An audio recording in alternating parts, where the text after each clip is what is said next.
이 오늘 본문 말씀의 구조를 가만히 보면은 참 구조적으로 이 박자가 잘 맞는 듯한 느낌을 갖습니다. 먼저 전반부에는 하나님이 주도적으로 이끌어 주시고 주도적으로 다윗을 부르시는 모습이 등장을 하고, 또 후반부에는 그 하나님의 부르심에 응답하고 또 화답하는 인간 다윗의 모습이 등장을 합니다. 그런가 하면 성경에 보면 전자, 하나님 불러주신 하나님의 문제라기보다는 그 부름을 받았던 그 인간들에게 문제가 나서 불행해진 케이스도 많습니다. 그 대표적인 케이스가 바로 가룟 유다 케이스입니다. 그런데 오늘 본문은 너무나 유쾌하고 흔쾌하게도 그 전반부에 불러주셨던 하나님도 신실하시고 그 부름에 응답한 다윗, 인간 다윗도 너무 신실해서 그 다윗의 인생이 놀랍게 비상하는 그런 내용을 담고 있다는 것입니다. 그래서 저는 오늘 이 본문 말씀을 가만히 보면서 이게 담임 목사가 가는 욕심 아니겠습니까? 우리 교회에서 예배 드리는 모든 인생, 모든 주의 성도들이 이 다윗처럼 불러주시는 하나님의 신실하심과 거기에 응답하는 여러분들의 그 반응이 결합을 해서 여러분의 인생이 비상하는 은혜가 있기를 바랍니다. 인생의 전반전보다 후반전이 훨씬 윤택한 놀라운 복이 있게 되시기를 바랍니다. 그러기 위해서는 오늘 본문 말씀을 잘 살펴봐야 되는데, 먼저 우리가 살펴봐야 되는 건 주권적으로 일하시는 하나님입니다. 70절과 71절을 보십시오. 우리 한 목소리로 같이 읽어보실까요? 70절부터 있습니다. 시작. 또 그의 종 다윗을 택하시되 양의 우리에서 취하시며 젖 양을 지키는 중에서 그들을 이끌어내사 그의 백성인 야곱, 그의 소유인 이스라엘을 기르게 하셨더니, 지금 하나님이 먼저 일하셨어요. 주권적으로 다윗에게 다가가셨어요. 주권적으로 다윗을 불러주셨는데, 중요한 거는 뭐냐? 어디에 있을 때 다윗을 불렀습니까? 뭐 할 때 다윗을 불렀습니까? 양의 우리에서 열심히 자기에게 주어진 일을 하고 있을 때. 여기에 굉장히 중요한 메시지가 담겨져 있습니다. 하나님은 삶의 현장을 중요하게 생각하신다는, 오늘 이 자리에 예배자로 참 하나님 앞에 정결하게 예배를 드리는 이런 모습도 귀하게 보시지만, 하나님께서는 엿새 동안에 여러분의 삶의 현장을 굉장히 귀하게 보신다는 거예요. 그리고 성경을 보면 주님께서 불러주실 때 자기 생업의 현장에서 최선을 다하다가 부름을 받는 경우들이 의외로 많더라는 것입니다. 대표적인 케이스가 바로 베드로 아닙니까? 베드로가 고기 잡는 그 생업의 현장, 어부로서 고기 잡는 현장에 있을 때 부르심을 받았습니다. 누가복음 5장을 보면 3절부터 한번 보십시오. 예수께서 한 배에 오르시니 그 배는 시몬의 배라. 육지에서 조금 떼기를 정하시고 앉아서 배에서 무리를 가르치시더니 말씀을 마치시고 시몬에게 이르시되 깊은 데로 가서 그물을 내려 고기를 잡으라. 시몬이 대답하여 이르되, 그 다음 잘 보세요. 선생님, 우리들이 밤이 새도록 수고하여서되 잡은 것이 없지만은 말씀에 의지하여 내가 그물을 내리리이다. 여러분, 여기서 중요한 것은 예수님이 지금 어디다가 포커스를 맞추고 계시느냐예요. 만약에 예수님께서요 결과만을 중요하게 보시는 지도자라면 베드로는 예선 탈락이에요. 뭐예요? 아니, 그렇게 밤새 애를 써가지고 고기 한 마리 잡지 못하는 실패한 자리예요. 그런데 예수님의 초점은 그가 얼마나 성공했나, 얼마나 많은 고기를 잡았나에 있지 않습니다. 그 힘든 실패의 자리, 그럼에도 불구하고 끝까지 그 자리를 벗어나지 아니하고 자기에게 주어진 일에 최선을 다하는, 이게 예수님의 눈에 들어온 거의 이야기입니다.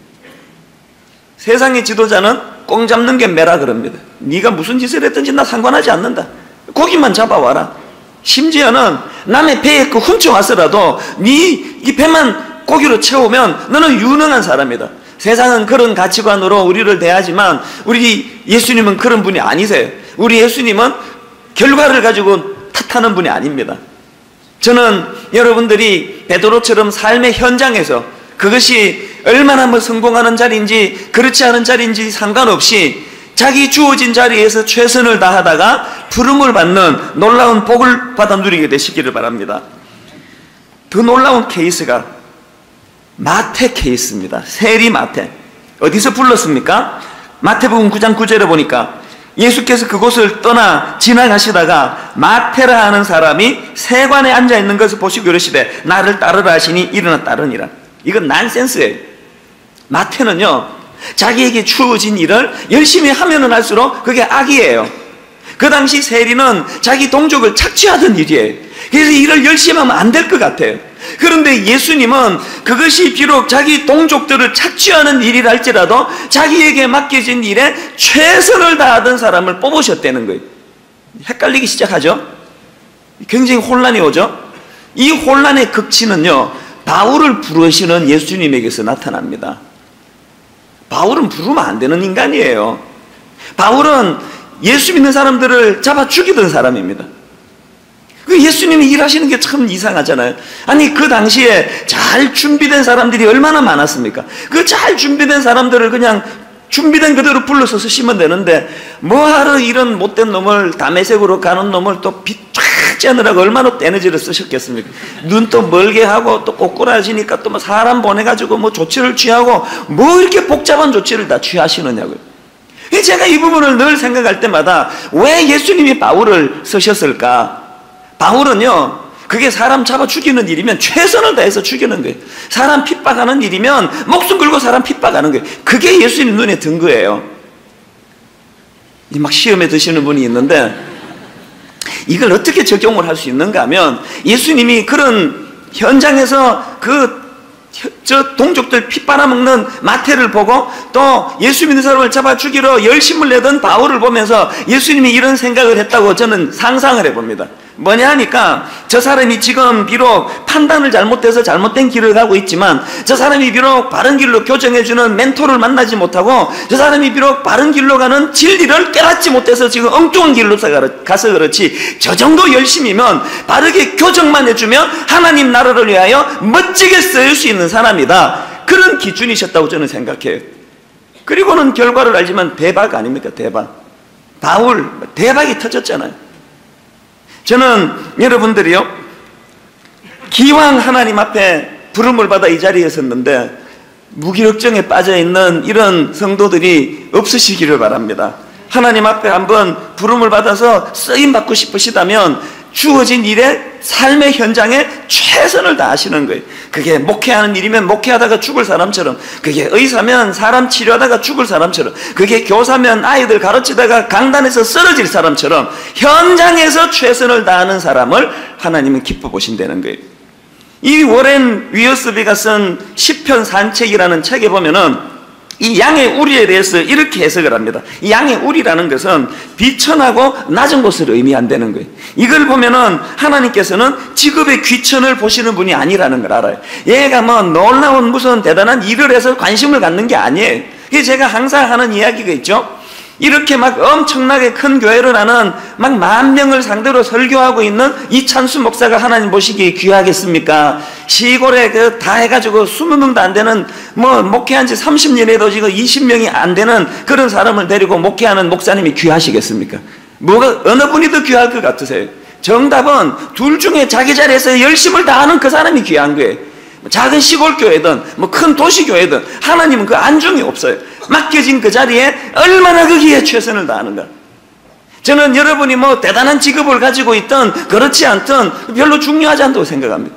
핑계대지 않고 내게 맡겨진 일에 최선을 다하는 사람. 그 달란트 비유가 가르치고 있는 포인트가 그거 아닙니까? 마태복음 25장에 보면은 주님이 5달란트 준 사람을 칭찬하고 2달란트를 맡긴 사람을 칭찬하고 1달란트 맡긴 사람을 책망하는데 포인트가 뭡니까? 많이 남긴 걸 주님이 칭찬합니까? 그렇지 않습니다. 5달란트, 2달란트 받은 사람에게 공통적으로 하는 이야기가 뭐냐 하니까, 그 주인이 이르되 잘하였도다 착하고 충성된 종아, 내가 적은 일에 충성하였으며 내가 많은 것을 내게 맡기리니 내 주인의 즐거움에 참여하라. 네가 소출을 많이 남겼기 때문에 내가 칭찬하는 게 아니고, 그 맡겨진 이것을 가지고 최선을 다했기 때문에 칭찬 안 되는 거예요. 1달란트 받은 사람은 왜 나무랍니까? 소출이 없어서 나무내는 게 아니에요. 26절에 보니까 그 주인이 대답하여 이르되 악하고 게으른 종아, 나는 심지 않은 데서 거두고 해치지 않은 데서 모으는 줄로 너가 알았느냐. 주인이 지금 1달란트를 또 다른 1달란트로 만들지 않았기 때문에 야단친 게 아니에요. 이런 상상을 해봅니다. 이 1달란트 받은 사람이 그걸 가지고 뭘 해보려다가 홀라당 까먹었다고 치자고요. 그랬으면 어땠을까요? 예수님이 책망했을까요? 주인이 책망했을까요? 그렇지 않습니다. 중심의 문제예요. 이 구절에서 저는요, 머릿속에 있는 여러 성경의 메시지 가운데 이 악하고 게으른 종아, 이게 제 머릿속에 이 입력이 되어 있습니다. 주님의 경구로 제가 생각합니다. 여러분이 뭐 믿을지 안 믿을지 모르지만 제가 그렇게 악한 사람은 아닙니다. 엿새 동안 뭐 못된 짓 하고 돌아다니고 뭐 사람 두들겨 패고 강도짓 하고 그렇게 살지는 않습니다. 믿어주세요. 제가 그렇게 악한 사람은 아니에요. 또 여러분 마찬가지 아닙니까? 지난주 중에 뭐 열심히 강도짓 하다가 막 피 묻히고 오는 분은 없어요. 뭐 다 닦고 오셨겠지만. 여러분이 뭐 나쁜 짓을 한들 무슨 엄청난 나쁜 짓을 하시겠습니까?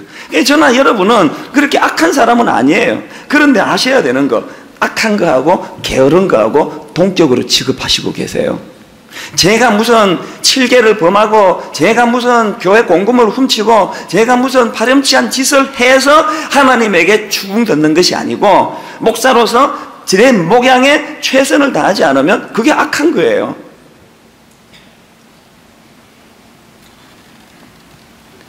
오늘 본문의 양의 우리 삶의 현장에서 그를 뽑아가지고 그를 선택하시는 그 하나님의 주권에 우리가 순종해야 된다면 진정한 예배자는 오늘 여기 와서 예배에 집중하는 분 계시지만 이렇게 보면은 조는 분이 좀 몇 분이 계세요.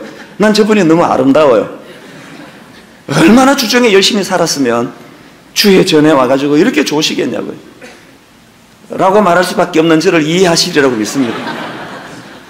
좋으셔도 괜찮고 뭐 집중해도 괜찮은데 하나님 앞에서 진정한 예배자는 내게 주어진 일상생활 속에서의 최선을 다하는 인생입니다. 그렇게 다윗이 사역의 현장에서 최선을 다했기 때문에 하나님이 불러주세요. 그러면 이제 후반부에 그 부름받은 다윗의 응답 아닙니까? 우리가 주목해야 되는 것은 그 하나님의 부르심에 반응하는 다윗의 태도입니다. 72절에서 그가 이렇게 반응합니다. 이에 그가 그들을 자기 마음의 완전함으로 기르고 그의 손의 능숙함으로 그들을 지도하였도다. 여러분, 이 접속사 이에가 이게 굉장히 의미가 있는 단어예요. 이 이에가 뭘 의미할까요? 말씀드렸죠. 전반부는 하나님이 일하시는 거예요. 하나님이 뽑으셨어요. 하나님이 그에게 사명을 주셨어요. 후반부는 거기에 대한 인간의 반응이에요. 이 연결고리가 이에. 여러분, 오늘 우리가 하나님 앞에서 구원투수로 부름을 받은 존재예요. 세상은 악해요. 세상에는 참 일꾼이 없다고 이야기합니다. 세상에는 지금 신실한 그리스도인들이 다 숨어있다고 이야기합니다. 위기를 만났습니다. 거기에 오늘 저와 여러분을 하나님이 구원투수로 불렀습니다. 하나님이 불러주실 때 다윗이 그랬던 것처럼 이에라는 접속사를 하나님께 올려드릴 수 있는 여러분 되시기를 바랍니다. 다윗은 이에로 그 하나님의 부르심에 멋지게 응답을 했습니다. 다윗은 어떤 준비가 잘 됐길래 그렇게 하나님의 부르심에 그렇게 잘 응답할 수 있었나? 한 몇 가지로 제가 다윗이 어떤 점에서 준비가 잘 되는지를 점검해 보았는데요. 첫째로는요, 마음 자세예요. 그 성실한 마음 자세. 72절을 한번 보세요. 이에 그가 그들을 자기 마음의 완전함으로 기르고, 성경이 바뀌기 전에 개역 성경에는 옛날에 이렇게 돼 있었습니다.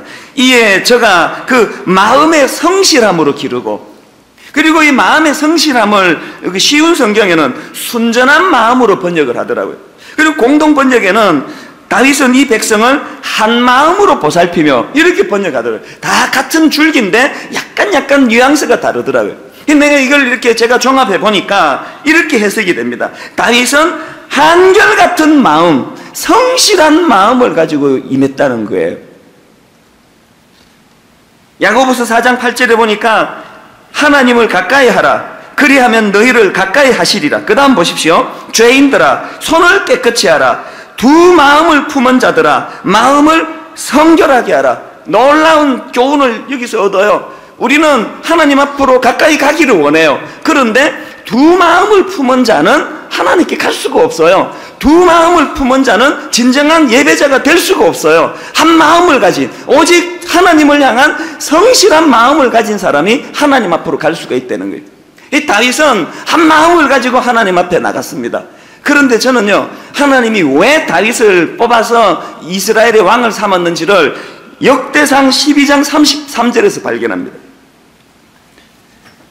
스불론 중에서 모든 무기를 가지고 전열을 갖추고 그 군사들의 모습을 이렇게 묘사합니다. 두 마음을 품지 아니하고 능히 진영에 나아가서 싸움을 잘하는 자가 5만 명이요. 여러분, 다윗의 용사들을 설명하는데 두 마음을 품지 않은 병사들이라 이렇게 이야기합니다. 이 마음은 어디에서 기인한 마음일까요? 출발이 어디예요? 지도자 되는 다윗이 두 마음을 품지 않았어요. 다윗이 두 마음을 품지 않고 하나님 앞으로 정결하게 나가니까 그의 군사들이 두 마음을 품지 않은 군사가 되더라는 것입니다. 이런 점에서 우리 가정을 돌아보셔야 됩니다. 우리 가장들, 우리 남자분들, 여러분들이 가정을 위해서 얼마나 애쓰십니까만 우리가 아이들에게 또 얼마나 비교육적인 모습을 보여줍니까? 우리는 말로 훈계하고 말로 바르게 살아라 교훈하지만 그 아이들은 우리가 말로 훈계하는 거기에 귀는 기울이지 아니하고 우리 행동을 보고 따라하는 거예요. 우리가 두 마음을 품으면 우리 아이들도 두 마음을 품어요. 우리가 슬쩍슬쩍 거짓말하는 거 비춰주면 그 아이도 그걸 그대로 닮아요. 무슨 별다른 훈계 같은 거 안 해도 내가 한 마음으로 하나님 앞에 정결하게 살면 그 아이들은 그것을 담는 거예요. 저는 교회를 목회하는 목사 입장에서 이런 본문을 읽을 때마다 얼마나 두려운지 몰라요. 제가 무슨 천사의 입을 가지고 설교하는 것보다 제가 하나님 앞에서 정결한 마음, 제가 하나님 앞에서 순전한 마음을 가지고 있으면 그게 교회에 흘러넘치는 걸 제가 느껴요. 그러니까 무슨 교회가 어려움을 겪는다든지 교회가 분열이 생기면 제가 누구를 탓하겠습니까? 전부 다 그건 지도자인 제 탓이에요. 저는 여러분의 가정이 두 마음을 품지 않은 지도자 다윗의 모습을 그 병사들이 닮아가는 것처럼 가장인 여러분의 모습을 닮아가는 자녀들이 모인 가정이 되기를 바랍니다. 교회 지도자가 정결하게 하나님 앞에 거룩한 신부로 순결한 마음을 가지고 살아가려고 몸부림쳐서 그래서 이 교회가 정결하고 순결한 성도들이 모인 교회가 되기를 바랍니다. 그런가 하면 두 번째로 우리가 살펴볼 것은 다윗은 어떤 그 준비를 하고 있었나? 실력을 갖고 있었던 실력, 노력을 통한 실력. 72절을 한번 다시 보세요. 이에 그가 그들을 자기 마음의 완전함으로 기르고 그 다음 보세요. 그 손의 능숙함으로 그들을 지도하였도다. 다윗은 마음만 깨끗하고 무능한 사람이 아니었습니다. 손의 능숙함이 있었습니다. 골리앗을 무찌를 때 한번 보십시오. 제가 예전에도 말씀을 드렸습니다만 다윗은 성경에 보면 8명 중에 말제라고 이렇게 표현합니다. 히브리어 원어로 이 말제라는 것은 그게 막내 아들이다 이런 뜻으로도 해석이 되지만 좀 빠지는 애, 모자라는 애 이렇게도 해석을 할 수 있습니다. 영어로 이 말제라는 것을 보면은 영기스트라고 표현하기보다는 스몰리스트라고 표현하는 게 더 가깝습니다. 그 아빠도 그것을 알기 때문에 왕으로 삼을 때 내놓지도 않았습니다. 그런데 이렇게 빠지는 애가 어떻게 위기를 만난 나라를 그 골리앗을 무찌르면서 건져낼 수 있었냐고요. 그게 손의 공교함이에요. 그게 훈련으로 연습으로 이루어진 손의 능숙함이에요. 자기가 삶의 현장에서 양들을 지키려고 수없이 노력하는 과정에서 끊임없이 물맷돌을 돌리면서 짐승을 향해 내쫓는 무기로 쓰는 과정에서 손의 능숙함이 주어진 거예요. 저는 예수 믿는 사람들이 마음에 성실함이 있어야 된다고 생각합니다. 예수 믿는 사람이 마음이 순전하고 마음이 깨끗하고 마음이 순결해야 된다고 생각합니다. 그러나 무능하기 짝이 없는 실력 없는 성숙함이 아니에요. 손에 능숙함이 있어야 돼요. 여러분 손에 무슨 물맷돌이 지금 들려져 있습니까? 제가 이 천성적으로 제가 치아가 나쁘기 때문에 저는 치과를 거의 달고 사는데 제가 항상 가는 치과가 있습니다. 그분은 얼마나 신실한 그리스도인인지 몰라요. 하여튼 보면은 예배 시간에도 얼마나 그분이 하나님 앞에 신실한지 몰라요. 그 바쁜 일정 가운데 시간을 쪼개가지고 고등부 교사도 하고 시간을 쪼개가지고 성가대도 하고 그 바쁜 일정 가운데 그 며칠 되지도 않는 휴가를 짬을 내가지고 몽골로 선교 여행을 가고 그러는 분이에요. 근데 여러분, 제가 그분의 그 마음의 성실함 때문에 그 치과를 다닐까요? 천만의 말씀이에요. 만약에 이분이 그렇게 하나님 앞에 신실하고 맨날 병원에 가면은 막 성경책이 펴져 있고 음악은 찬양이 막 울려나오고 그런다 해도 치과 실력이 없으면 그 병원 안 갑니다. 그 왜 갑니까? 제가 제 이 소중한 이빨을 거기다 어떻게 맡겨요? 그런데 이분은 마음의 성실함만 있는 게 아니고 실력이 탁월해요. 그래가지고요, 이게 막 이 몸이 붓고 문제가 생기면 제가 그 병원에 가서 딱 그 병원에 누우라 그러면 그 자리에 눕는 순간은 안도가 돼. 이제 살았다. 이분이 고쳐낼 것이다. 제가 거기 누워가지고 몇 번 이런 상상을 했어요. 아니, 이분은 내가 육신적으로 문제를 만나면 이렇게 고쳐내는데 나는 영적인 의사로 문제를 가진 사람들이 예배를 드리는데 그분의 영혼을 치료하는 일을 내가 하고 있는가? 그 대목에 이러면 저 좀 돌팔이 의사 같아. 아직도 졸고 있잖아요. 지난주도 졸았는데 치유가 안 생기니까. 얼마나 내 마음에 가책이 느껴지는지 몰라. 여러분, 저 좀 살려주세요. 실력이 있어야 돼요. 제가 아는 우리 교회의 신실한 의사분들, 제가 아는 신실한 교수님들, 제가 아는 여기 가게를 하고 계시는 신실한 그리스도인들, 그것이 가게 하는 일이면 가게, 정육점이면 정육점, 그게 병원이면 병원, 제가 아는 우리 신실한 교사들, 마음만 순결하고 마음만 정결할 뿐만 아니라 수없는 노력을 통해 이 손의 공교함이 지어져요. 우리 교회의 어떤 한 의사분은요, 얼마나 분당에서 소문이 났는지, 이분은요, 오늘 내가 그 병원에 가서 예약을 하면 1년 2개월 뒤에 자기 차례가 돌아오는 사람이에요. 저하고 대화하다가 그러더라고요. 목사님, 내가 이러다가 심장병으로 죽는 거 아니까 두려움이 있다는 거예요. 9시에 문 열었다가 너무 많이 오니까 8시 반에 문 열었다가 8시에 문 열었다가 지금은 7시에 문은 7시. 그분이 얼마나 신실하고 마음이 순결하고 그래서 환자들이 찾아갑니까? 아니에요. 물론 그것은 바닥에 깔고 있지만 그분이 기술적으로 손에 능숙함이 있는 거예요. 이게 뭐 기도 많이 한다고 생기는 겁니까? 애쓰고 수고하는 몸부림 속에서, 노력 속에서 이루어지는 거예요. 우리 예수 믿는 사람이 자랑스러워하는 그 골프 선수 있지 않습니까? 신지혜. 이 20대 초반의 이 자매가 지금 뭐 골프계를 뭐 전 세계적으로 뒤흔들어 놓지 않습니까? 이번에도 보니까 LPGA 투어 상금 왕에 올랐더라고요. 하여튼 뭐 툭 갖다 대면은 하여튼 뭐 우승, 뭐 조금 컨디션 나쁘면 준우승. 엄청난 자매. 알고 봤더니 시골의 개척교회 목사님 딸이에요. 아니, 나 이 말에 너무 감동을 받아요. 우리 딸 보고 너 골프 해볼래? 이러고 싶은 마음이에요. 15살 중학교 시절에 엄마가 교통사고로 돌아가셨어요. 그리고 동생은 거기에 중상을 입어서 몸을 못 움직이는 병원 생활을 1년 이상 했습니다. 그런데 짐은 그냥 창고 같은 데 넣어놓고 병원에서 생활하면서도 이 어린애가 마음에 꿈을 가지고 준비하고 그랬는데 그 아이가 그렇게 참 환경을 잘 극복하는 그것도 중요하지만 제가 어느 TV 프로에 나와가지고 이 사람이 인터뷰를 하는 거 보니까요, 뭐 이렇게 장황하게 쭉 그러다가 말도 차분하게 잘하더라고요. 근데 어느 한 대목에 이제 사회자가 이렇게 묻더라고요. 그렇게 탁월한 실력을 갖고 있는데 이게 도대체 타고난 겁니까? 아니면 노력해서 생긴 겁니까? 그랬더니 갑자기 이 친구가 그 사회자 말이 끝나기도 전에 탁 튀어나오면서 노력이지요. 그렇게 탁 튀어나오더라고요.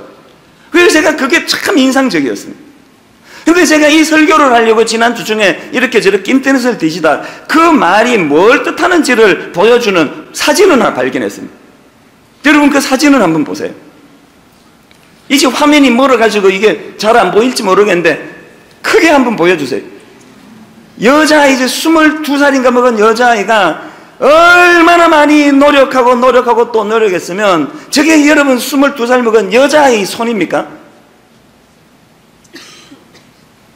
그런 마음의 자신감이 있으니까 그 진행하는 사람이 이게 도대체 타고났습니까? 노력입니까? 그러니까 반사적으로 노력입니다. 이렇게 튀어나오는 거예요. 목사 딸로 그 개척교회 아버지 월급이 80만 원이랍니다. 80만 원. 그 돈을 가지고 서울에 시합 한번 나가면 숙박비 2, 3만 원을 아끼려고 새벽 2시에 일어나가지고 기차 타고 시합장으로 바로 가는 이런 열악한 환경 속에서도 세계를 제패할 수 있는 건 손에 공교함이에요. 다윗 손에 물맷돌이 들려있듯이 저 자매 손에 골프채가 들려있는 거예요. 또 우리 예수 믿는 사람이 자랑하는 선수 하나 더 있잖아요. 장미란. 이 장미란 선수, 역도 선수 얼마나 마음의 성실함이 대단한지 중학교 때부터 큐티하고 사람들을 모아서 성경 보고 그랬던 자매라는 거예요. 그런데 만약에 이 장미란 선수가 맨날 마음의 성실함 그러면서 성경 공부나 하고 남들 연습하는데 할렐루야 아멘 그러고 연습도 안 하고 그랬으면은 예선 탈락이에요. 장미란 선수가 장미란 선수 있는 것은 마음의 성실함을 가지고 하나님 앞에 열심히 기도하고 준비했지만 누구보다도 믿지 않는 그 누구보다도 바벨을 들고 연습하고 최선을 다하는 일에 마음을 쏟았기 때문에 그래서 그 어떤 분이 이메일을 보내주는데 손이 똑같이 보여주는데 그걸 내가 안 보여주는 거예요. 왜? 손이 똑같아요. 장미란 선수나 그 골프 선수나 손에 굳은 살이 둘이 똑같아요. 어느 손인지 구분이 안 될 정도예요. 여러분 부끄럽지 않으십니까? 21살, 22살 먹은 그 어린애들도 은혜를 받고 하나님의 영광을 위하여 이 손의 능숙함을 만들기 위하여 그렇게 최선을 다해서 생활한다면 오늘 우리 예수 믿는 사람들 분발해야 됩니다. 하나님은 화려한 거 원하지 않으세요. 그게 뭐 작은 개척교회건 그게 뭐 엄청난 큰 교회든 그게 뭐 하나님 앞에 뭐 그게 뭐 숫자겠습니까? 하나님은 자기에게 맡겨진 일에 노력하고 또 노력하고 최선을 다하는 다윗 같은 인물을 사용하신다는 사실입니다. 분당 우리 교회 성도님들이 저는 이런 부지런한 은혜 받은 자들만이 누릴 수 있는 부지런함이 여러분의 덕목이기를 바랍니다. 그런가 하면 마지막 세 번째로 다윗이 가지고 있었던 중요한 것 균형 감각입니다. 균형 감각. 이 72절에 나와 있는 마음의 완전함 또 손의 능숙함 이 각각도 너무 귀한 거지만 다윗에게 다윗 될 수 있던 것은 이 두 가지의 균형이에요. 치우치지 않는 균형 감각. 성경이 균형을 얼마나 강조합니까? 좌로나 우로나 치우치지 마라. 그리고 비둘기처럼 순결해라. 그렇게 가르치신 주님이 뱀처럼 지혜로워라.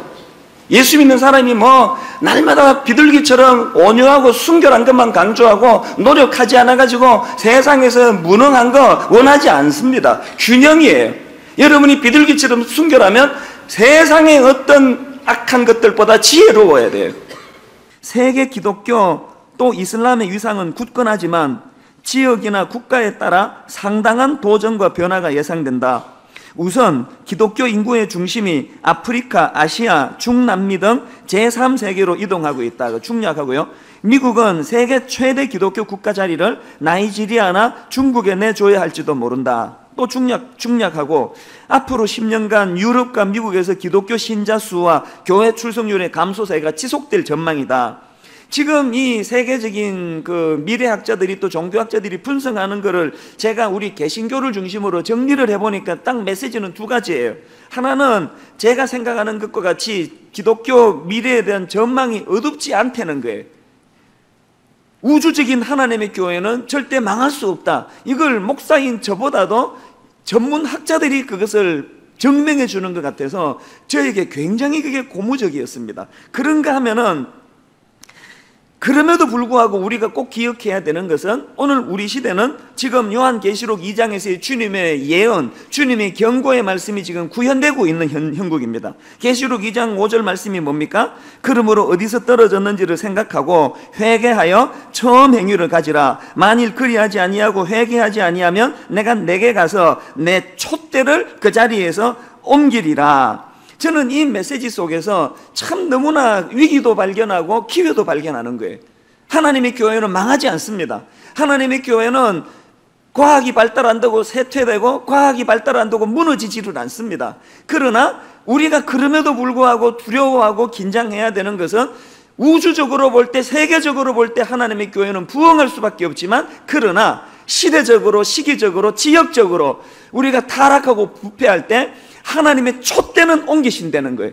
그리고 이것을 실제적인 이 미래학자, 종교학자들에 의해서 지금 이게 증명이 되고 있다는 겁니다. 유럽이 타락했습니다. 지금 촛대가 옮겨졌습니다. 미국이 부패하고 타락했습니다. 지금 기독교 국가라는 말은 이제 미국에다 하면 안 됩니다. 미국에서 촛대가 옮겨졌습니다. 이제는 중남미, 제3세계, 중국 이런 쪽으로 하나님의 촛대가 옮겨지고 있다는 사실이에요. 그래서 저는 이 말씀들을 보면서 하나님 앞에서 무엇을 생각하게 되는가 하면, 그렇기 때문에 이제 하나님의 촛대가 옮겨지지 않도록 하기 위해서는 계시록 2장 5절에서의 주님의 경고의 메시지 다시 한번 보세요. 그러므로 어디서 떨어졌는지를 생각하고 뭘 하랍니까? 회개하여 처음 행위를 가지라. 만일 그리하지 아니하고 뭐 하지 않으면, 회개하지 않으면 촛대를 옮기겠다는 거예요. 하나님께서 이 대한민국의 촛대를 옮기시지 않도록 우리는 회개해야 됩니다. 그래서 오늘 이 시대에 대한민국의 영적인 화두는 저는 회개라고 생각합니다. 목사인 저부터 입만 살아가지고 말만 가지고 떠들고 있는 이 너무나 비참한 현실을 회개해야 됩니다. 모든 주님의 성도들은 예수 믿는 사람이라 그러면서 삶의 자리에서 하나님 앞에 촛대가 옮겨질 정도로 타락하고 부패한 현실을 솔직히 시인하고 변명하지 말고 인정하고 회개의 역사가 일어나야 된다는 거예요. 저는 다음 주부터 시작되는 우리 새벽 부흥회 때 분당 우리 교회 안에 다른 것보다 회개의 역사가 일어나기 바랍니다. 개인의 각성이 일어나고 가정의 회개가 일어나고 분당 우리 교회에 하나님 앞에 부끄러운 것들이 회개하는 이런 일들이 새벽에 일어나기를 원합니다. 자, 그렇다면은 뭘 회개해야 되느냐는 뭘, 또 뭘 회복해야 되느냐는 거예요. 그게 바로 오늘 본문 에베소서 5장 18절에 나와 있는 말씀입니다. 이렇게 말씀하십니다. 술 취하지 말라. 이는 방탕한 것이니 오직 성령으로 충만함을 받으라. 우리 시대는 회개해서 성령 충만을 덧입혀야 되는데, 그런데 여러분 여기 나와 있는 그 술 취하지 말라는 것은 지난번에 말씀드렸죠. 이건 영향력의 문제예요. 내가 무엇에 영향을 받고 있느냐? 술에 취해서 그 술 기운의 영향을 받고 살아가느냐? 성령에 취해서 성령의 영향을 받고 살아가느냐? 그러니까 우리가 회개해야 될 때 척세 나와가지고 하나님 내가 뭐 그냥 세금 떼먹었습니다. 하나님 내가 그냥 남편이 있는데 또 다른 남자를 좋아했습니다. 아내 있는데 다른 여자에게 마음이 갔습니다. 이런 내 행위에 대한 회개도 필요하지만 더 본질적으로 회개의 포인트가 뭐예요? 하나님보다 더 의지했던 그 무엇, 하나님 기대지 아니하고 살아가고자 했던 내 어떤 의도, 이 본질에 대한 회개가 필요하다는 거예요. 이게 바로 18절에 나와 있는 회개하되 뭐라고요? 술 취하지 말고. 니들이 지금 하나님 말고 영향받고 있는 그것들로부터 회개의 역사가 일어나야 된다는 겁니다. 그런데 저는요, 다시 에베소로서 돌아오기 위하여 이 구절을 묵상하다가 여기서 참 중요한 한 가지를 발견했습니다. 이 흐름이라는 게 중요하지 않습니까? 가만히 보니까 18절에서 대전제, 성령 충만하라. 세상의 어떤 것에 의지하고 그것에 영향을 받으며 살아가던 그것들을 청산하고 회개하고 너는 오직 성령으로 충만하라. 이 대전제가 18절에서 선포가 되고는 그 선포의 물줄기가 어디로 흐르는가를 유심히 살펴봤더니 여러분 한번 보세요. 그 물줄기가 19절로 흘러갑니다. 이렇게 흘러갑니다. 시와 찬송과 신령한 노래들로 서로 화답하고. 여러분 예수님이 이 땅에 오셔서 탄식하셨던 것 중에 하나가 뭡니까? 피리를 부르도 춤추지 않는 세대예요. 오늘 우리의 영적인 무디어짐으로 말미암아 하나님이 경고하시고 하나님이 말씀을 주셔도 반응하지 않는 세대. 그런데 우리가 회개하고 하나님보다 더 영향받던 것들로부터 그것들이 청산되고 성령으로 충만하게 되면은 영적인 반응이 일어난다는 거예요. 이따가 제가 그런 사례들을 말씀을 드릴 텐데요. 이런 영적인 반응이 일어나되 자발적으로 기쁨 가운데 내 내면 세계에서부터 조용히 일어난다는 거예요. 그런가 하면 그 영적인 서로 화답하고의 그 물꼬가 또 어디로 흘러가는가 보니까 19절 하반절부터 보세요. 너희의 마음으로 주께 노래하며 찬송하며 범사에 우리 주 예수 그리스도의 이름으로 항상 아버지 하나님께 감사하며 그리스도를 경외함으로 피차 복종하라. 그리스도를 경외함으로 피차 복종하라는 쪽으로 흘러가고, 그리고 바로 이제 그 다음 주부터 본격적으로 살펴보게 돼 22절서부터요. 아내들이여 자기 남편에게 복종하기를 주께 하듯 하라. 아내로부터 시작해서 아내와 남편과 자녀와 부모와 또 그 고용주와 또 고용인 이런 것들로 연결되는 실제적인 삶으로 연결이 되는 거예요. 그러니까 여러분 한번 보세요. 18절에서의 대전제 성령으로 충만하라. 이건 추상적인 개념이에요. 영적인 개념이에요. 여러분 뭐 성령 충만한 게 뭘로 나타납니까? 성령 충만하면 뭐 살이 찝니까? 뭐 성령 충만하면 또 반대로 살이 빠집니까? 뭘로 그것이 나타낼 길이 없습니다. 그런데 이 추상적인 개념, 성령으로 충만하는 대전조의 물고가 흘러가지고 어디까지? 너무나 구체적인 내 삶터에서 너무 시시해가지고 도저히 순복할 수 없는 사람에게까지 피차 복종하는 자리까지, 그것이 바로 가정에, 직장에, 삶터로 실제적으로 흘러내려간다는 것입니다. 그래서 저는 오늘 이 본문을 보면서 다시 한번 자각합니다. 하나님이 우리에게 원하시는 것은 우리의 이 성령 충만함의 이 영적인 상태가 그저 교회 안에 머물러가지고 맨날 종교적인 행위만 하고 뭐 특세하고 무슨 뭐 매일 성경 사라 그러고 묵상하고 큐티하고 이런 쪽으로만 머물러 있지를 원치 않으세요. 하나님은 우리 성령 충만함의 물고가 이 교회에 닫혀있는 문을 열고 박차고 나가서 엿새 동안의 생활하는 우리의 직장에, 우리의 삶터에 이 유혹이 많은 이 세상 속에서 그것이 실제적인 능력으로 나타나는 것으로 흘러가라는 것입니다. 그래서 저는 오늘 이 본문 말씀을 가지고 오늘 이 시대에 우리가 추구해야 될 영성 두 가지를 제가 좀 축약을 해보았습니다. 꼭 기억해야 될 두 가지 중에 첫째, 여러분 우리가 추구해야 될 영성은 현실에 뿌리 내린 영성이어야 된다는 것입니다. 거듭 강조하지만 여러분 우리는 우리 내면의 성령 충만함이 교회 안에서의 어떤 종교적인 행위로만 그치게서는 안 됩니다. 금식기도 중요하고 성경 백독하는 거 너무나 소중합니다만 여러분 그 한계를 딛고 뛰어넘어가 가지고 우리의 엿새 동안의 삶 속에서, 그래서 그 마틴 루터, 종교개혁가 마틴 루터는 이런 좀 과격한 말까지 했습니다. 이렇게 얘기했습니다. 주일 저녁 예배를 마친 후에는 교회 문을 걸어 잠가야 한다. 못 들어오게 해야 된다는 거예요. 나 같은 사람이 그렇게 이야기하면 또 막 댓글 엄청 올라올 거예요. 정신 차리라, 회개해라, 무슨 그런 소리 안 하냐고 그러는데 워낙 대가가 그렇게 말하니까 아무도 말을 못해요. 그게 뭐 뜻이 있나 보다. 이 루터가 하고자 하는 메시지가 뭐예요? 주일날 은혜 받았으면 맨날 교회만 와서 얼쩡거리지 말고 그 변화된 영성을 믿지 않는 세상 사람들과 가정과 직장에서 드러나게 하라는 이야기예요. 저는 루터의 이 말씀을 보면서 분당 우리 교회는 부흥할 수밖에 없는 교회구나. 우리 교회는 굳이 제가 문은 안 잠궈도 학교가 다 잠궈요, 알아서. 그래서 우리는 주중에 갈 데가 없어요. 그래서 교회가 부흥하는 것 같아요. 오늘 하나님께서 저희들에게 주시는 이 메시지, 현실에 뿌리 박은 영성. 그래서 저는요, 원래 유진 피터슨이 쓴 책들을 좋아하지만 그 중에서도요, 저는 다윗, 현실에 뿌리 박은 영성이라는 이 책을 저는 참 좋아합니다. 내용도 내용이지만 제목이 저는 너무 좋아요. 그래서 오늘 설교 제목도 거기서 따온 거 아닙니까? 현실에 뿌리 박은 영성. 이 책에서 그 저자가 주장하는 게 뭐냐면은 우리들의 이 두 가지 삶, 종교적인 생활하고 세상에서의 일상생활이 각각 구분된 두 가지 별개의 생활이 아니라 이 둘이 통합이 되어 하나가 되어야 된다는 거예요. 그리고 그런 삶을 살았던 대표적인 케이스가 바로 다윗이라는 거예요. 제가 그래서 그 다윗의 그 행적을 쭉 살펴보니까 정말 그러하더군요. 예를 하나 들어볼까요? 사무엘상 24장에 보면은 다윗이 이제 엔게디 광야에 있는 동굴에서 원수 사울 왕과 딱 맞닥뜨립니다. 이제 그 적을 죽일 수 있는 절호의 기회가 왔어요.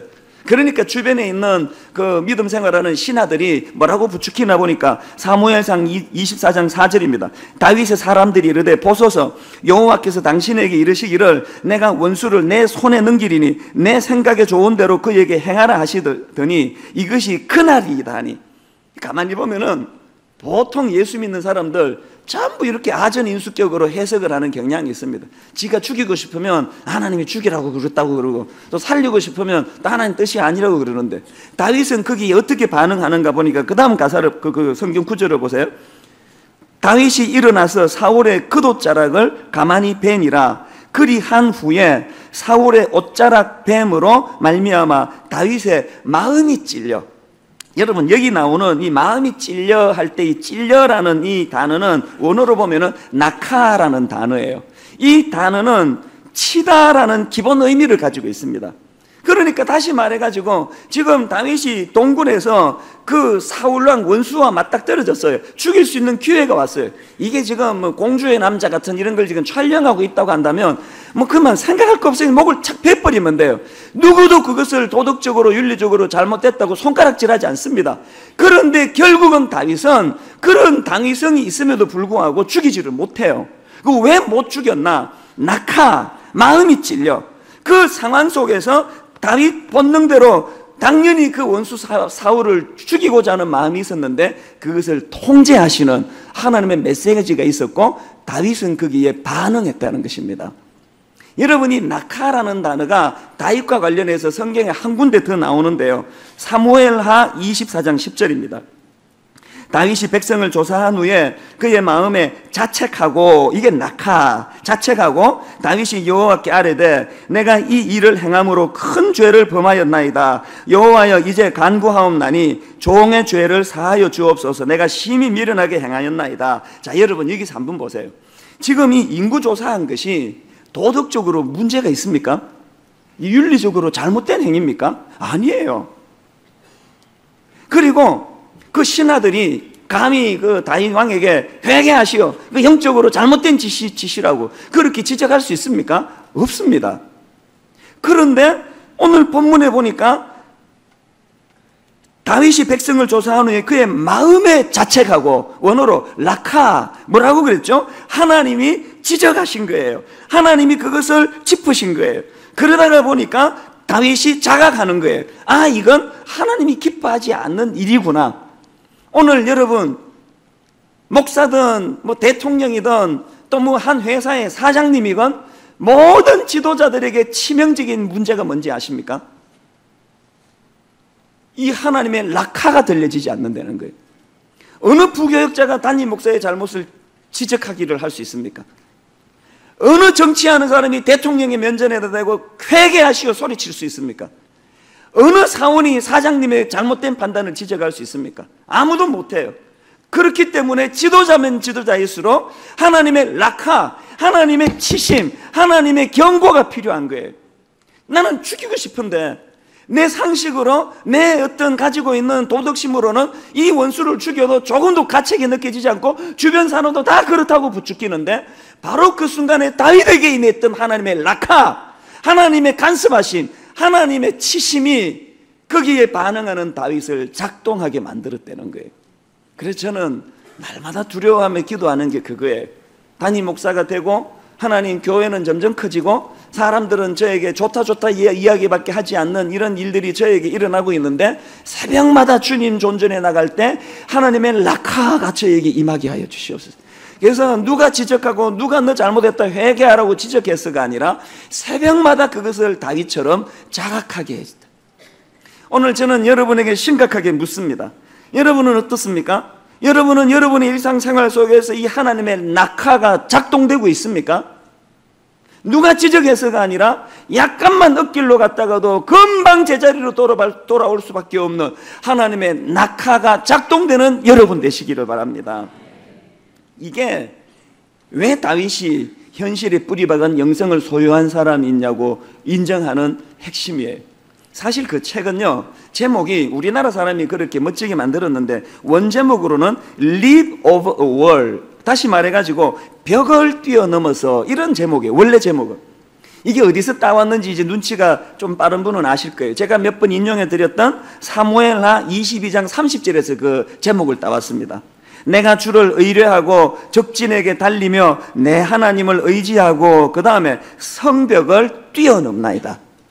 제가 보니까 여기서 말하는 이 성벽이라는 거, 우린 자꾸 어떤 외적인 장애물, 또 뭐 그게 맞을 수도 있지만 더 근본적으로 현실에 뿌리박은 다윗을 보니까 여기에서 다윗이 하나님을 의지하여 뛰어넘고자 하는 성벽은 외적인 장애물, 나를 괴롭히는 원수 같은 사울, 이런 사람도 해당되겠지만 더 근본적으로는 내면에 있는 성벽이에요.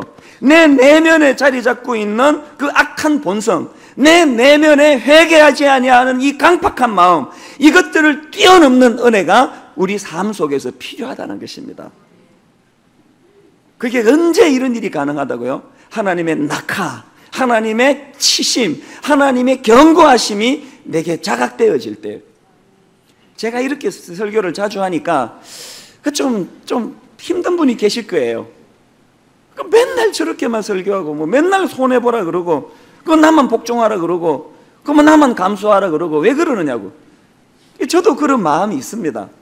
지난주 중에 제가 그 새벽에 일어나가지고 이 말씀을 묵상하는데 그 로마서 12장 말씀이에요. 갑자기 로마서 12장 말씀이 저에게 툭 주어졌어요. 그래서 말씀을 막 찾아가지고 묵상을 하는데 이렇게 돼 있더라고요. 너희를 박해하는 자를 축복하라. 축복하고 저주하지 말라. 제가 그 본능적으로 그 말씀을 딱 읽는데 무슨 생각이 제 머리를 스쳐 지나가는가 하면은, 야, 예수 믿기 진짜 어렵다. 뭐 이런 것까지 요구하고 뭐. 아니, 우리를 박해하는 자를 어떻게 축복합니까? 그 맨날 그 악플 다는 사람에게 축복합니다. 그게 얼마나 어려운 일이에요. 다음에 또 써주세요. 그게 안 되잖아요. 참 예수 믿기 진짜 어렵다. 그 생각을 했는데 여러분 그 새벽에 그 생각, 본능에 의해서 그 생각하는 저에게 하나님의 낙하가 임했습니다. 제가 그 깨달음이요, 트위치에 이런 글로 제가 그대로 옮겼습니다. 한번 들어보세요. 로마서 12장 14절에 너희를 박해하는 자를 축복하라. 축복하고 저주하지 말라는 말씀이 나오는데 그 다음 보세요. 이런 것까지 요구하시다니요. 저의 인격을 이 정도까지 믿어주시는 하나님께 감사합니다. 그날 새벽에요, 내 본능은 정말 예수 믿는 거 못해 먹겠네. 맨날 손해보고 내가 뭘 잘못했는데 어떻게 나를 그 핍박하는 자들을 축복할 수 있느냐고. 내 그 본능이 내 마음속에 즉각적으로 나올 때 이 본능을 억누르는 하나님의 낙하의 말씀이 이거예요. 제가 깨달은 게 그날 감사가 그거예요. 아니, 나 같은 인간을 뭘 믿고 내 인격을 어디까지 믿으시기에 이런 고상한 것까지 요구하시느냐. 그날 새벽에 마음이 참 좋았습니다. 오늘 여러분들 현실에 뿌리박은 영성으로 말미암아 여러분 못된 남편을 만난 분일수록 못된 아내를 만난 분일수록 하나님이 거기까지 여러분을 인정한다 생각하고 그 못된 것들을 잘 품어주시기를 바랍니다. 잘 품어서 여기까지 나를 믿어주시는 하나님께 감사합니다. 이게 현실에 뿌리박은 영성이에요. 우리 집사람이 제일 은혜를 받는 줄로 믿습니다. 그런가 하면 두 번째로, 그런데 여러분이 현실에 뿌리내린 영성의 원천이 그리스도를 경외함으로의 정신으로 해야 된다는 사실이에요. 이게 무슨 말씀인가 하면요, 우리가 인격적으로 너그러운 거, 그거 좋은 거예요. 내가 이렇게 관용한 거, 그거 참 좋은 거예요. 그러나 더 중요한 것은 나의 관용이, 나의 너그러움이, 나의 이 넓은 마음이 무엇으로부터 기인한 것이냐가 더 중요하다는 거예요. 우리 주변에 보면 법 없이도 사는 사람들이 있어요. 우리 교육자 중에도 있습니다. 저 사람은 태어날 때 울지도 않고 났을 것 같아. 너무 인격적이에요. 그러나 나는 그런 사람들을 볼 때 좀 의심합니다. 저게 과연 믿음의 힘일까? 타고난 본성의 힘일까? 타고난 본성의 힘이라면 자기가 한 게 뭐가 있느냐는 거예요. 오늘 우리가 추구해야 되는 것은 이 모든 우리의 넓은 마음의 출발은 하나님으로부터 기인하는 것이어야 된다는 거예요. 자, 21절을 유심히 보세요. 21절에 보니까 피차 복종하라 그랬는데 그 복종할 수 있는 힘이 어디서 나옵니까? 그리스도를 경외함으로 피차 복종하라는 거예요. 그리고 그 다음 22절부터 권면을 한번 보세요. 가정과 직장에 주는 권면입니다. 22절을 보세요. 아내들이요, 자기 남편에게 복종하기를 그 다음 뭐라고? 죽게 하듯 하라. 주님이 개입되고 계세요. 25절에 남편들아, 아내 사랑하기를 그리스도께서 교회를 사랑하시고 그 교회를 위하여 자신을 주신 같이 하라. 주님이 개입되고 계세요. 6장 1절 자녀들아 너희 부모에게 순종하라. 이것이 옳으니라. 무슨 전제입니까? 주 안에서 주님이 개입되세요. 6장 4절 또 아비들아 너희 자녀를 노엽게 하지 말고 오직 주의 교훈과 훈계로 양육하라. 주님이 개입하세요. 6장 5절 종들아 두려워하고 떨며 성실한 마음으로 육체의 상전에게 순종하기를 그 다음에 누구에게 하듯 그리스도께 하듯 하라. 주님이 개입하세요. 6장 9절 상전들아 너희도 그들에게 이와 같이 하고 위협을 거치라. 이는 그들과 너희의 상전이 하늘에 계시고 그에게는 사람을 메모로 취하는 일이 없는 줄 너희가 알미라. 누가 개입되고 있습니까? 하나님이 개입하고 계세요. 그래서 저는요, 타고날 때부터 막 성격이 굉장히 좋고 온유해서 목회를 잘하는 목사님들은 별로라고 생각합니다. 거기에 반해서 저는 타고날 때부터 하여튼 고집 세고 잘 안 꺾이고 하여튼 제 별명이 뭐 황소 고집, 고래 심줄, 그야말로 모태 고집이 저예요. 굉장히 고집 세고 한번 막 그냥 결심하면은 누가 설득어도 안 통하고 그랬던 게 저예요. 그리고 목회를 하고 있는 30대까지만 해도요, 누가 뭐 저를 좀 이렇게 괴롭혀 그러면 그 갈아줘야 되는 성격이에요.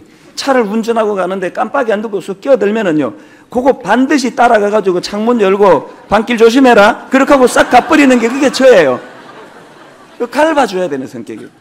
그런데 여러분, 제가 20몇 년 목회를 하고 나이가 50이 넘어가면서부터 믿으실지 안 믿으실지 모르지만 내 안에 있는 그런 못되고 악한 것들이 다 없어진 건 아니고 그냥 조금 남아있는 것 같은데 거의 다 없어진 것 같아요. 지금요, 차 몰고 가는데 누가 어떻게 저를 불쾌하게 껴들어도 화가 안 나요. 옛날에 그거 좀 보여주고 싶은데 화가 안 나요. 우리 가정에서 제 아내가 항상 인정하는 게 그래요. 당신은 정말 성령 충만한 것 같아요. 왜? 신혼 때랑 지금을 다 지켜본 사람이니까. 여러분은 지금의 제 모습만 보면은 무슨 얘기를 하려고 그러지? 예, 지금 제 모습도 뭐 형편없고 부족하지만 30대 때 제 모습하고 지금 제 모습은 너무 달라졌어요. 왜 달라졌느냐? 제가 여전히 제 안에 급한 성격이 없으신 거 아니에요. 남을 판단하고 분별하는 거 없는 거 아니에요. 그러나 내가 그것을 억누를 수 있는 힘은 뭐라고요? 내가 의식해야 되는 건 그 사람이 아니라 하나님이세요. 나는 하나님을 경외합니다. 난 하나님을 두려워합니다. 하나님 앞에 혈기를 부리는 것이 자식으로서 하면은 안 되는 짓이라는 것을 의식하기 때문에 그것을 훈련하는 거예요. 최근에 모 탤런트가 그 영화, 드라마 찍다가 그 무슨 그 PD랑 불화가 있었는지 스텝이랑 불화가 있었는지 갑자기 그냥 이거 못해 먹겠다 그러고 미국으로 가버렸어요. 그리고 이제 보니까 좀 저하고 비슷한 과예요. 이 다혈질이에요. 보니까 그 탤런트가 편도를 끊어서 가버렸어요. 무슨 뜻입니까? 내 이제 다시 안 온다는 거예요. 내가 잘 알아요. 이런 부류의 그 다혈질들은요, 한 이틀만 지나면 또 금방 후회가 돼요. 그게 또 나왔잖아요. 다시 나와가지고 이제 촬영을 뭐 사고하고 촬영을 찍었는데, 촬영을 했는데 마침 그 다음 주일에 우리 교역자 수련회가 있었습니다. 그래서 제가 우리 교역자들에게 말씀을 전하면서 그 이야기를 꺼냈습니다. 이거는 뭐 그 탤런트가 잘못했다, 뭐 PD가 잘못했다 그런 얘기가 아니고요. 제가 영적으로 접목한 거예요. 이렇게 이야기했습니다. 그 탤런트가 잘못한 거다. 왜 잘못한지 아느냐? 아무리 PD가 자기를 괴롭혔고 자기를 모함하고 자기를 못살게 굴었다 치더라도, 아니 그 얘기를 하자는 게 아니라 제가 예를 든 거예요. 그럼에도 불구하고 그 탤런트가 상대해야 되는 사람은 그 자기를 괴롭히는 PD가 아니라 그 드라마를 즐겨보는 시청자라는 거예요. 시청자 손해보게 하는 일은 하면 안 된다는 거예요. 그러면서 제가 이런 이야기를 했습니다. 때로 여러분들에게 이 찬수 목사가 못된 PD가 되고 여러분 마음을 상하게 하는 그런 짓을 할지 모르지만 우리 부목사님들이 상대해야 되는 사람들은 내가 아니라는 거예요. 우리 교역자들이 그것 때문에 마음이 상해가지고 신방을 소홀히 하고 성도들을 함부로 대하는 일은 안 된다는 거예요. 왜? 여러분이 상대하는 건 못된 PD 같은 이찬수 목사가 아니라 하나님이시라는 거예요. 하나님을 의식해야 된다는 거예요. 이게 하나님을 경외하는 자에게 나오는 피차 복종의 정신이에요. 부부간에 어떤 아픔이 있으세요? 여러분, 어떤 부부간에 상대방이 여러분을 상하게 했습니까? 그 사람을 상대하면은 그냥 당장 끝내버려야 되지만, 그러나 여러분이 상대해야 될 것은 하나님이에요. 하나님 앞에서 피차 복종하는 마음으로. 용서함도 하나님께 받는 것이고 용서도 하나님 앞에서 행하는 일이에요. 오늘 결론을 저는 이렇게 맺고 싶습니다. 두 가지 말씀드렸습니다. 여러분, 우리는 회개하고 성령 충만해야 되는데 그 결과는 성경 백독하고 하루 기도 3시간씩 하고 하는 이런 종교 행위로서도 나타나야 되지만 내 삶과 내 직장에서 현실에 뿌리 내린 영성으로 나타나야 됩니다. 그런가 하면 두 번째로, 그렇게 변화되어가는 내 현실에 뿌리 내린 영성의 출발점은 내 인격, 내가 가진 그 무엇이 아니라 하나님을 경외함으로, 하나님을 두려워하는 마음으로부터 출발해야 된다는 사실입니다.